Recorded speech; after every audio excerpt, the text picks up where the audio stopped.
different people. And when it comes to relationships, it's two different people coming together. They must find some common ground, a bond, something that, just brings them together. But everyone comes with their own different behavior or character. So where do we find the common or middle ground? And to help us break this down, it's a bit technical though. We have our very own Michelle McKinney-Hammond. I mean, if I start to describe her or put accolades to her, we'll be here the whole day. So I'm sure you all know Michelle by now. She's been here so many times. Relationship expert, book author, too many. And then, of course, Mr. Kwekwe Dumata, you know him as well. Relationship counselor and expert. They're here. They're going to break it all down for us today. Joining Amma and myself this morning. Good morning. Good morning. Okay, so you were telling me something before we came on air. You were telling me the kind of temperaments that I have. Yes.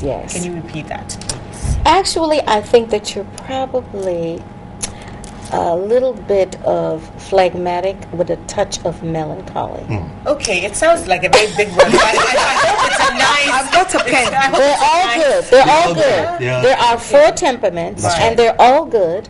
But they balance out the universe because of the traits that they have. So let me just give you a brief background. Okay, there are 4 temperaments: choleric, sanguine, phlegmatic, and melancholy. And I know they all sound. Everyone falls into a category. You can have one that's dominant or classic in its nature, or you can have one that's dominant with a touch of something else. Okay. So the choleric is extroverted, hot-tempered, quick-thinking, active, practical, strong-willed, and easily annoyed person because they're driven by results, okay? This is choleric. They are self-confident, self-sufficient, and very independent. They're decisive and opinionated and find it easy to make decisions for themselves as well as others, and they leave little room for negotiating a lot of time. So they can be seen as bossy. You can have negative and positive traits for each temperament as well. Okay. So it goes on, but that's the basic. The sanguine is an extroverted, fun-loving, activity-prone, impulsive, entertaining, persuasive, easily amused, and optimistic person. They're receptive and open to others and build relationships quickly. They're animated, excited, and accepting of others. They smile and talk. So it's not, it's not unusual for them. They've never met a stranger. They easily engage. Yes, exactly. They never lack friends. They're usually late because they're easily distracted. That's right.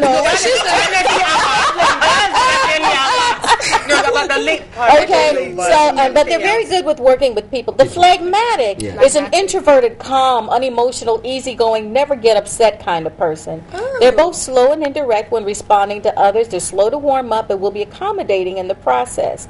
They are by far the easiest person to get along with. They're the stabilizers of the universe. They live pretty much routine lives, and they don't get easily flustered. Their stoic expression often hides their true feelings, but they may be patient to the point of paralysis. And they're persistent and consistent at whatever they undertake. So I told you that you weren't right? And we don't talk that much, but I could sense. That's definitely. The melancholy is an introverted, logical, analytical, factual, private, let's do it right kind of person. They respond to others in a slow, cautious, and indirect manner. They're reserved and suspicious until they're sure of their intentions. They're gifted usually, and they tend to be perfectionists, but they also are determined to make the right decision, and they overprocess things sometimes. They fear taking risks and making wrong decisions. So that's that. And then that's the last, the melancholy. So they will ask questions and ask them again and again because they're going to make it right. Now, what's so funny is that sanguines usually end up with melancholies and they just drive each other crazy. But they need that balance because sanguines are not that detail-oriented. So their balance is this person who's very detail-oriented and a much more critical thinker. Phlegmatics, kind of cross the board, but they usually end up with cholerics because they have a hard time making definite decisions because they don't want to rock the boat. And cholerics are very task-driven, result-oriented people that let's do this and let's get on with it. So I said that Nanama was a choleric. So I pretty much pegged everyone correctly. No, what about Benny? Benny is, I think he's a Sandmel. This one's a new one. Yeah, so there are combinations, of temperament. So you can have someone like I'm definitely a Sandchlor, and I shift. I used to be more sanguine. I would say it was 80% sanguine and 20% choleric. And at this point in my life, I'm probably 60 choleric and 40 sanguine. So you can shift as you mature and as you change. Your temperament actually can be transformed by the things that occur in your life. But it's good to know about them because it helps you understand your mate or understand anyone that you're dealing with and know the approach to take. So it makes life easier when you understand temperaments. So no matter how important are temperaments in relationships? It is. You see, I want to be with you. I need to know you. I want to understand you. I can only understand you when I believe in what you believe. Okay? So if you are any of the four that we have just made mention of, and then I am with you, I need to be able to understand which one are you. How would I be able to adjust towards your other extremes and the other extremes? And then you should also understand me. If we can do this, then there'll be less of complaining, okay, that you don't do this, I don't do this, because it's my makeup. It's forming my character. It's more or less helping me in my decision making across board. So it is very, very important for people in relation, people in marriage, to be able to understand each other's temperament. Very, very important. If you ignore it, you're always going to have a fire. Right. Because what happens with the knowledge of a person's temperament is then you know how to deal with them. And you don't take their responses and reactions as personally because you know it's part of how they are wired. So if I'm with a phlegmatic and I want to hurry up and do something and that person's dragging their feet and they're like, oh, okay, I don't get more upset because I know that's how they're wired. Okay, now I had to take notes.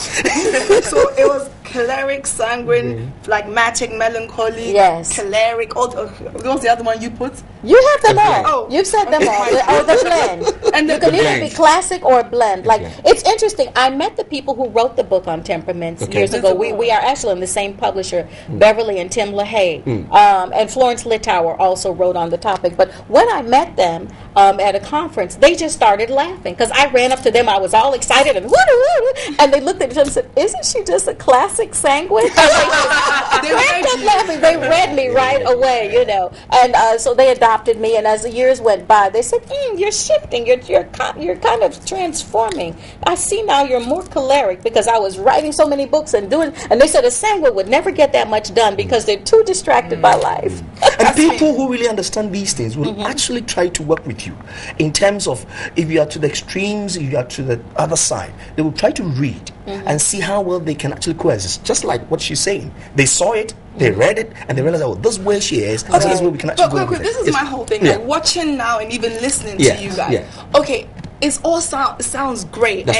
But I want to just bring this down to Ghana. How many people do you think in our country are aware of choleric, sanguine, phlegmatic? We're not. So how can we learn so that, for example, if my partner is so forth, and then I can know how to deal with them? Because is there any way to simplify it? Because I can't even spell some of these words. You don't have to know the names. Only you need to understand the traits. So is there a way to simplify it? So maybe in colors, if they say someone is red, you know, maybe red represents the go-getter. Well, red would definitely be choleric. Sanguine is yellow because it's yes, right. Melancholy would be blue. And then phlegmatic would be green. Okay, so in that sense, green is not my color. Green is very calm. It's not my favorite color either. It's very calm. Okay, so I just want people to understand because I actually think this is great, and I'm going to do more reading about this. Yes. So in terms of temperament, for yes, maybe my aunties watching or one of my grandmothers. So just for the average Ghanaian, how can we discern, understand this temperament in the most simplified terms, I guess, so that we can use it in our everyday life? I think basically the entire country is phlegmatic. Ghanaians are very calm, very laid back, kind of passive people. It's okay. It's so bright. Take it like that. Please, you know. So basically, our country temperament, I would say, is phlegmatic. Where Nigerians would definitely be red. They would be the cholerics. Okay, they want you always. They're aggressive. They're go-getters. You know, they're not passive people at all. You know. When you counsel people, do you adopt this in terms of maybe if there's a couple who are going through issues and they're fighting? Yes. Is that something? Oh, yes. You need to look into it. It's very important. For me, I'm very outspoken. I want to, get on with people, try to.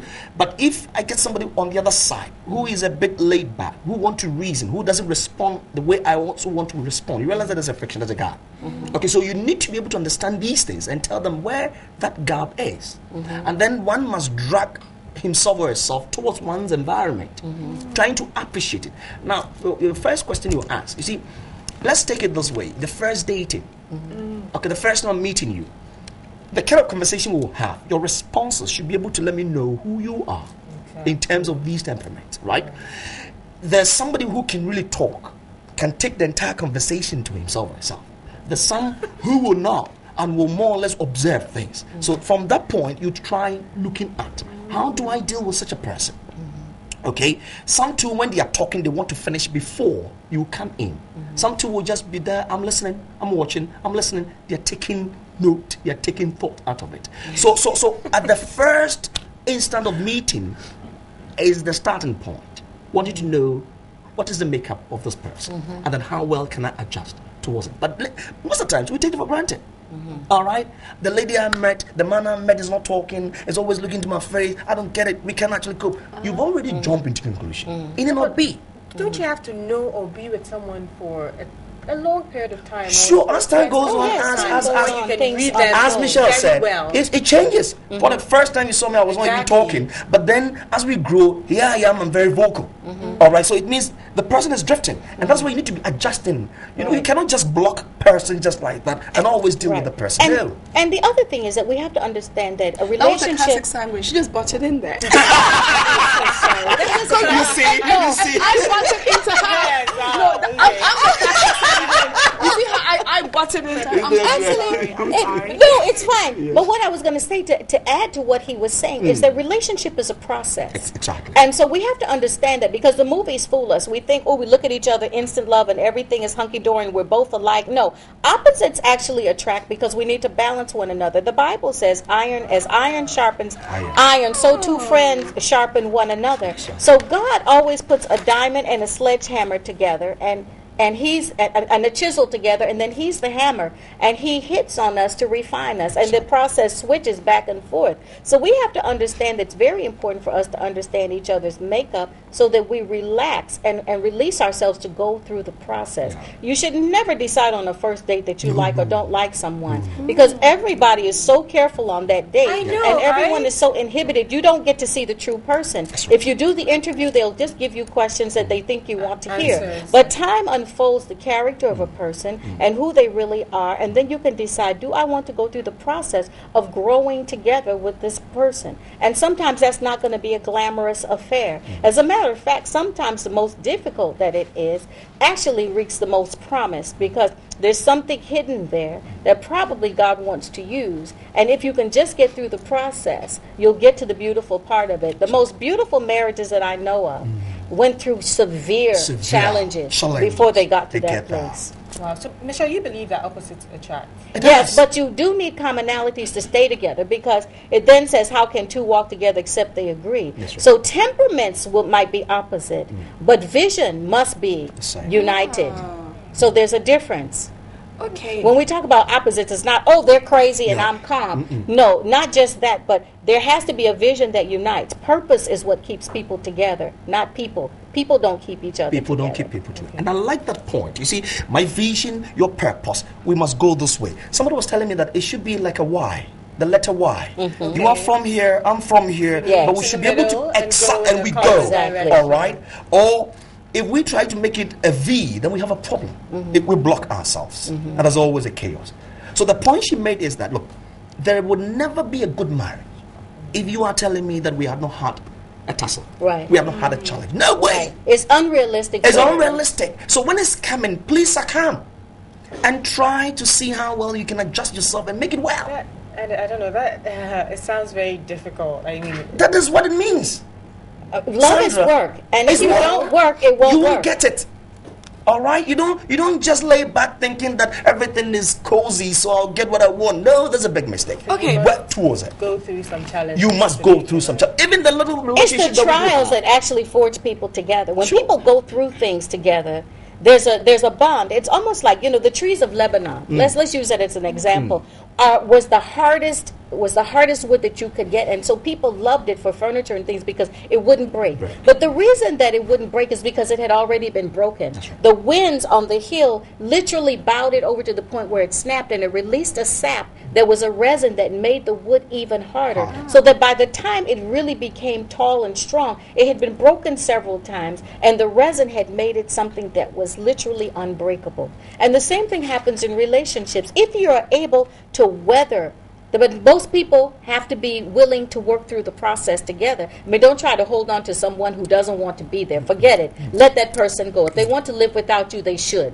But we're talking about two people that genuinely love each other, but there are challenges in adjusting to their personalities or the things that they're going through. If you can weather the process, there's a reward at the end of the process. Yes. Jesus got the confirmation from God of who he was, and then immediately was whisked off into the wilderness, and the devil contested everything that God said about him. So you see, that is the process of life. If we look at that story, there will always be an assault against the thing that should be. If there's no problem, then you should be highly suspect. I'm talking of Jesus Christ, right? He has all the four. At every point in time, you could see an exhibit of all these that we are talking about, and so you tend to realize that if you believe in that, then you should be able to adjust, situate it. You cannot just say, "I am like this. That's where I'm supposed to be. That's not like this." No, we have a problem there. Right. Yes. So you need to have that easy way of getting exactly. Don't make yourself so rigid, thinking that hey, the book says I'm right about it. I'm like that, and so please no. My challenge is that if you know, it's better. If you know the other one is better, then you try to understand and appreciate everything that goes on. Even if I'm talking to you, Sandra, and then you, as it were, slam me down, I should be able to recall and say, okay, it's one of those things. It's one of the characteristics. I'll see how I'll deal with it. So it's a real work. Okay, so then it means that temperament is something that isn't inborn. It's not something maybe you acquire from infancy, because it is. You're born with a temperament, but you still must be able to be flexible and change as you go rolling. Transform, yes, you transform. Okay, yes, we're almost out of time on this, and I'm like, I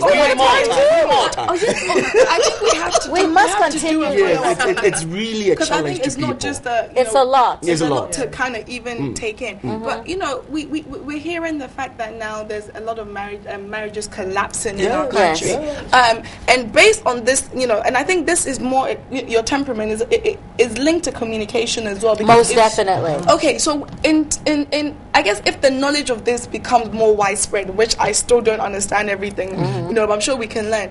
Should one consider it before they choose a marriage partner, for example? Like if you're a sanguine, should a sanguine marry another sanguine? Or is that going to be detrimental? Then you'd have two distracted late people. That's not real. Okay. And you'll find most of the time sanguines are not. They like each other, but usually when they settle, they usually end up with a melancholy. I have really noticed that some flags usually end up with cholerics. There's always an opposite, because you need that other person to balance you in life. The late person needs someone who will be on time. The distracted person needs someone who's a task-driven, result-oriented person. So we're attracted to what we want to be in ourselves, in a sense. Exactly. So you have to also, he brought up an interesting thing about Jesus being the classic of all four. It's the sanguine that would say, Zacchaeus, come out of that tree. I'm going to your house for dinner. A melancholy would never do that, In the face of ridicule and scorn, he remained very calm as a lamb. Before his shearers, he said nothing. That would be the phlegmatic. And then there were days when he said, I must work while it is day, for the night comes when no man can work. That's the choleric, And the melancholy is the one who prayed for holiness among us, the perfection of who we are as people, and he was perfect. So, when we get into this, the Holy Spirit actually can transform our temperament, and time and circumstances of life can also transform our temperament. So we should never make snap judgments. We should allow people the room to grow and be willing to go through the process with them, because we're all in process. And it is good to know before you get into it. so they can appreciate each other. It helps you make the adjustments. Exactly.